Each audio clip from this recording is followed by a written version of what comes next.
Hi, welcome to Dice Classes. Today we can discuss about the relations and functions. From that, what is meant by a relation? For that, we have to just recall what is a non-empty set, how the cross product between or Cartesian product between two sets we are defining. Let us see an example. See set A containing elements 1, 2, 3. Another set B containing elements say 10, 11. Set A contains 3 elements, set B contains 2 elements. It's quite obvious.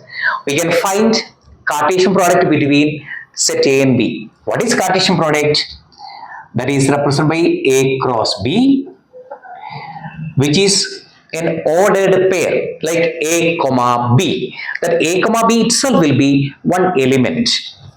So here A cross B will give 1 with the 10, 1 comma 10, 1 comma 11, 2 comma 10, 2 comma 11, 3 comma 10, 3 comma 11. Total 3 into 2, 6 ordered pairs you can find in A cross B. That is the way Cartesian product we are calculating.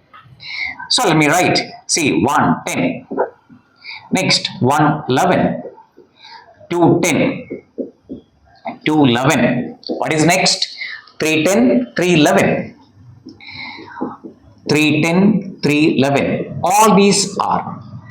This is called one element. This is an ordered pair where all these first elements of this ordered pair 1, then 2, then 3 are from the set A. Second element that is 10, 11 are from the set B.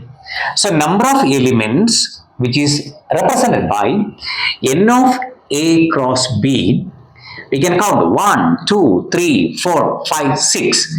That 6 is nothing but related with number of elements of individual sets A and B. That is number of elements in A into number of elements into B. So total number of elements are ready. Now, shall we find the concept of relation? What is relation? Relation is a subset of the cross product of A and B. Then some of you are thinking, what happens when you take set A to set A? If A cross A is possible, one set to same set we can find Cartesian product. Then we will call it as A cross A. Instead of A cross B, we can use A cross A. So A cross A, if I take A contains 3 elements, cross with the same set A, again 3 elements. So 3 into 3, 9 ordered pairs are possible. That will be 1 comma 1, 1 comma 2, etc. Last 3 comma 3. Total number of elements in A cross A will be number of elements into A, number of elements in A into number of elements in A, n of A into n of A. Now what is relation? Relation is the subset of either A cross B or subset of A cross A. If different sets are there, subset of A cross B will be a relation. Same set means subset of A cross A will be a relation. So relation R is a subset. This is a symbol for subset of A cross B, or relation R can be a subset of A cross A if same set is used. Now R is a subset of A cross B can even be represented by in set builder form. We know there are two methods of representing a set. One is called roster form, where each element will be separated by comma and we will write. Discrete elements, that means different elements we are writing.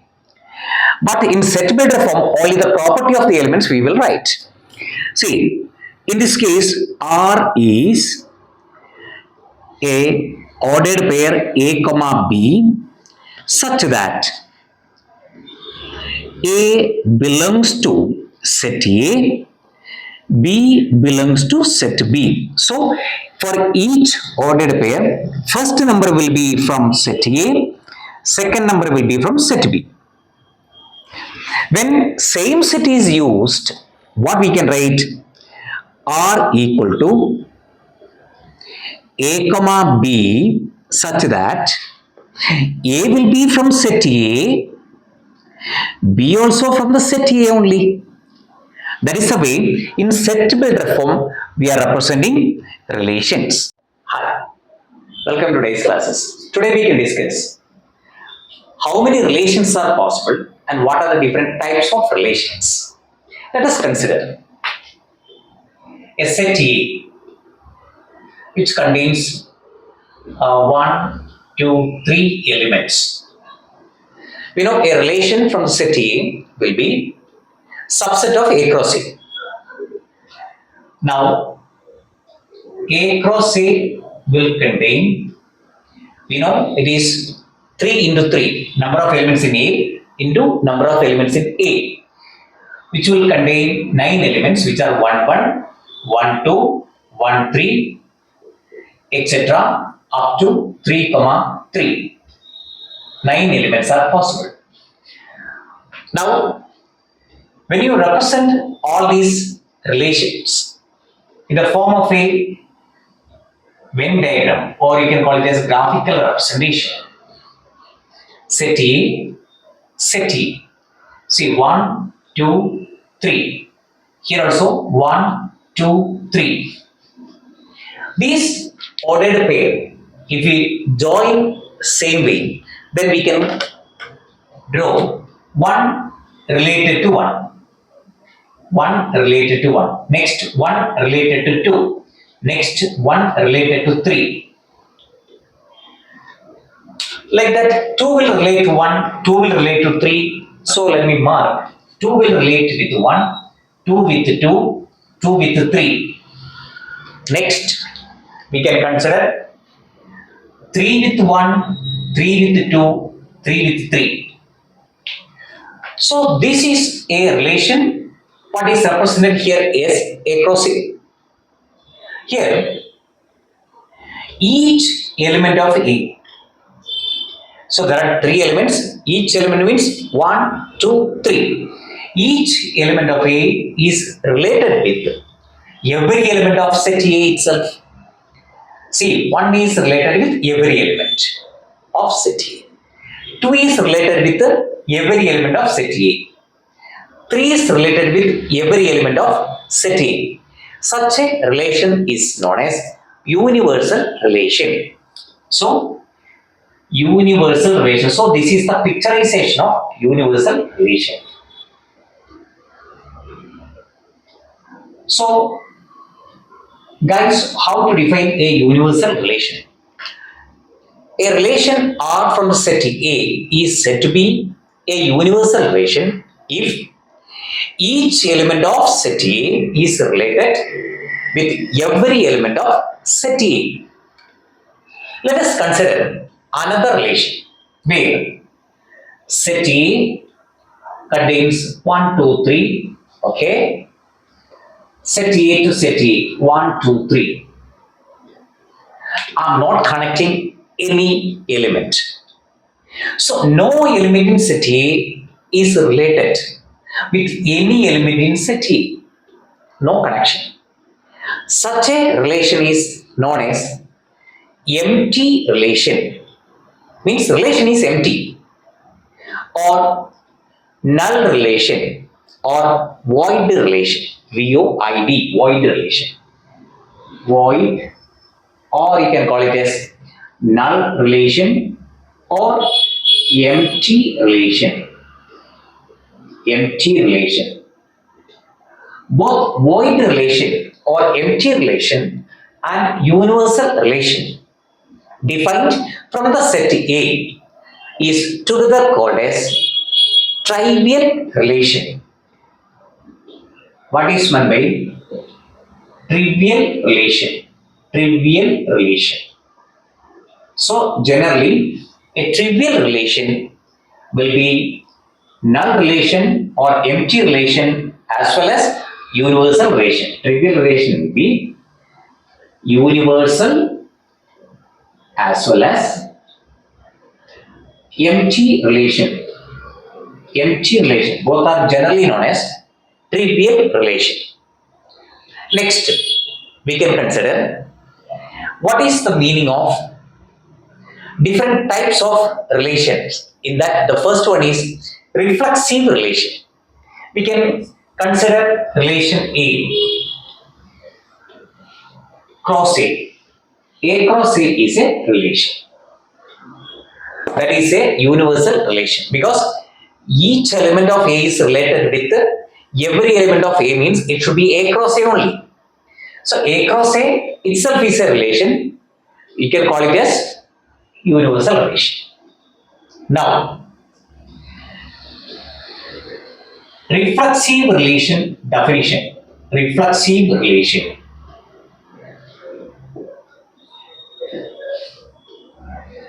If A comma A part of relation R for every A belongs to set A. That means every element belongs to set A. Set A belongs to 1, 2, 3 elements. So for every A means for 1, for 2 as well as for 3. There should be 1, 1, 2, 2, 3, 3 part of that relation. For example, if I write a reflexive relation from the set 1, 2, 3, that relation can be 1, 1 must be there because 1 is part of the set A. 2, 2 must be there. 3, 3 must be there. Minimum these many ordered pairs must be there. Remaining whatever you want, you write. See, if I write 1, 3, fine, no problem. Our condition, these 3 must be there. So, what is represented here? Say R1 is an example for reflexive relation. See, if I write 1, 1, then 2, 2, then 1, 3. Guys, will it be a reflexive relation? Answer no. Why is not a reflexive relation? It is violating our statement. For every A belongs to A. Since A contains 1, 2, 3, every element will contain 1, 1, 2, 2, 3, 3. 1, 1 is there, 2, 2 is there. What is missing? 3, 3 is missing. Therefore, R2 is not a reflexive relation. R2 is not a reflexive relation. The reason 3 belongs to set A, but what is not there?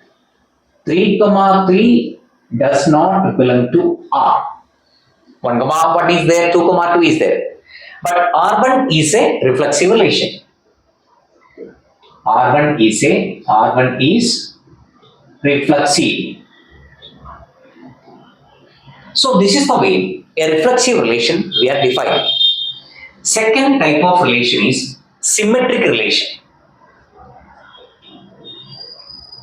Guys, symmetric relation, how can we define? Is a very simple definition.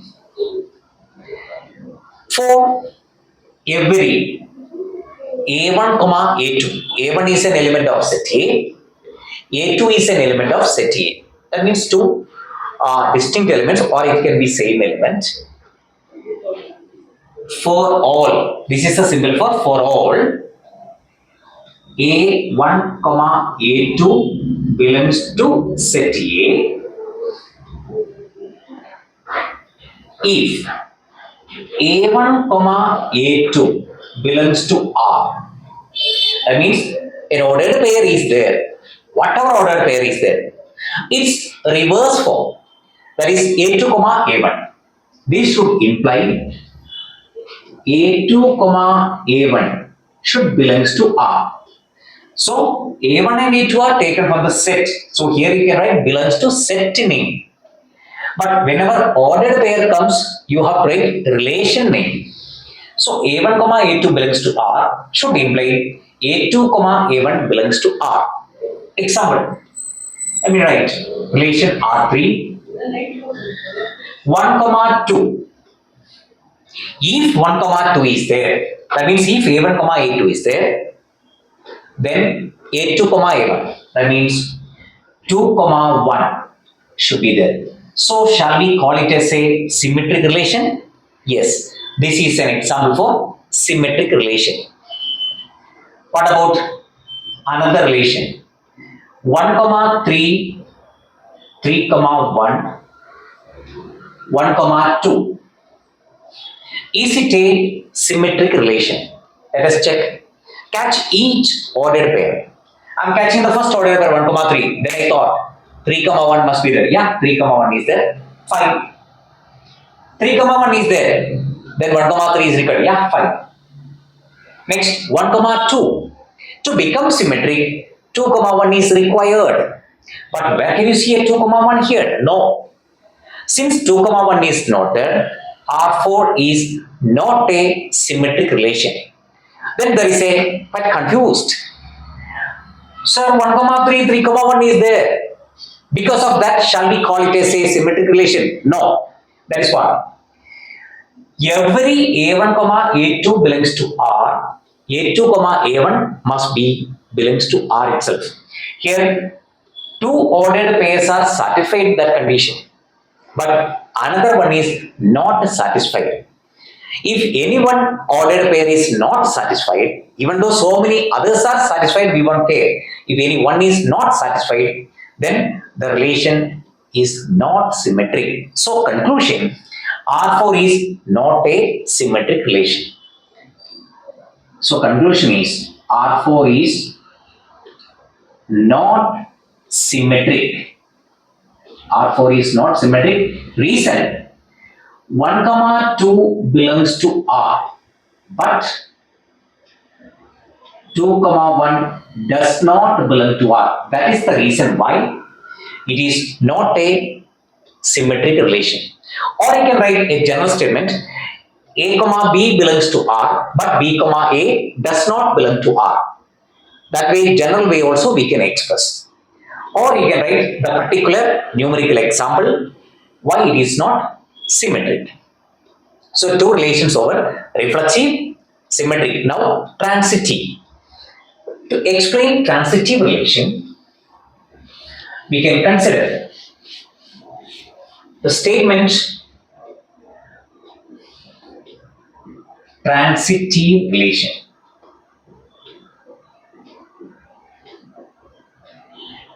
A relation is said to be transitive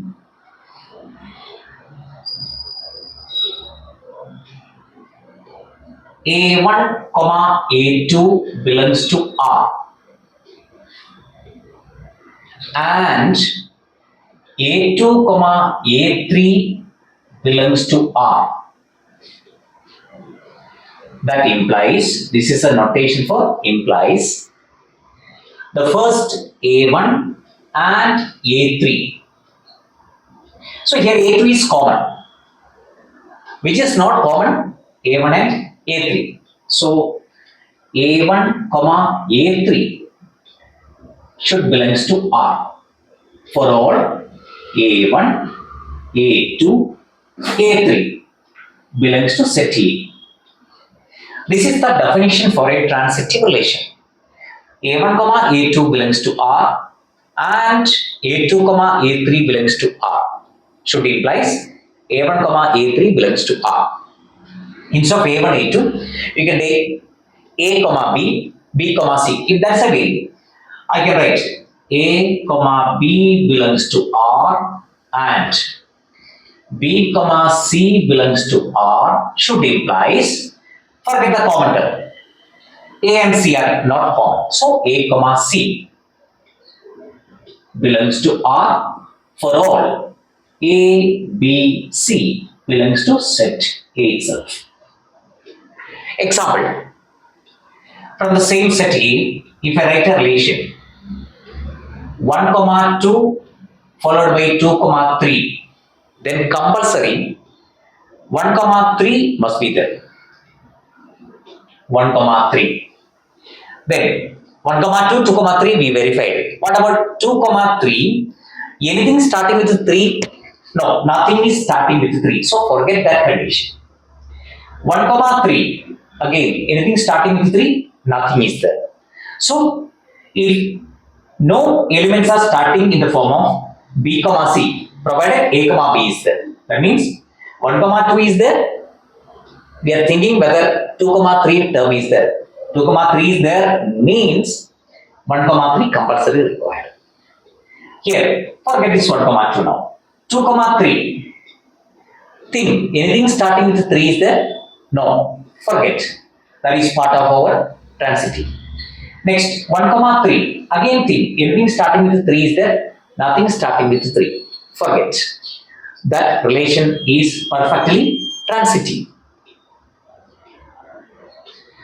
So this is transitive.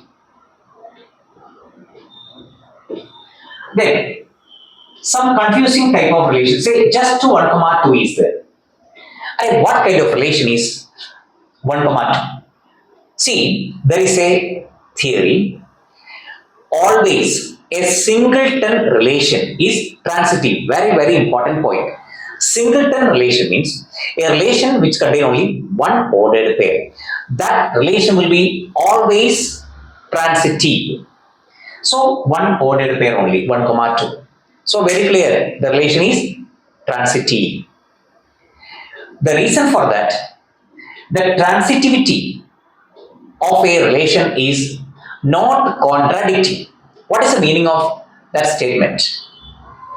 The statement is, if 1 comma 2 and 2 comma 3, I am using the previous example, then 1 comma 3 is required. But just 1 comma 3 alone is given. Then you cannot say because of which and all ordered pairs that 1 comma 3 is formed. It can be because of 1 comma 3 followed by 3 comma 3. Then that you can imply 1 comma 3. But actually R is because of 1 comma 2 and 2 comma 3. But we can explain this 1 comma 3 is forming because of 1 comma 3 and 3 comma 3 also. Or it can be because of 1 comma 2 and or 1 comma 1 and 1 comma 3. See, 1 comma 1 and 1 comma 3 will imply 1 comma 3. Now you can see this 1 comma 3 can be because of this or because of this or because of this. So if just 1 comma 3 alone is present in a set or in a relation, then you cannot contradict that this is just because of this one or this one or this one. So that is the reason why every singleton ordered pair or singleton relation will be considered as a transitive relation. So just 1 comma 2 is transitive. Transitive. Then just 1 comma 1, yeah, this is transitive. Yes, because only one ordered pair is there. At the same time, this is symmetric also. Why? Symmetric means A1 comma A2 should imply A2 comma A1. When A1 and A2 are equal, how will you say A2 comma A1 and A1 comma A2? Can you differentiate? We cannot differentiate. Such cases, this is considered as a symmetric also. So, when two elements, two numbers are same, that is an example for symmetric as well as transitive. So 1 comma 2 is transitive only, it is not symmetric. 1 comma 1 is both symmetric as well as transitive. So this is the way, three types of relations: reflexive, symmetric and transitive we are explaining. Now some cases a relation will satisfy all these three. Such a relation is called equivalence relation. We can call it as equivalence relation. Equivalence relation. So equivalence relation means a relation or The set A is said to be an equivalence relation if it is reflexive, symmetric, and transitive. More examples next session we can discuss. Thank you.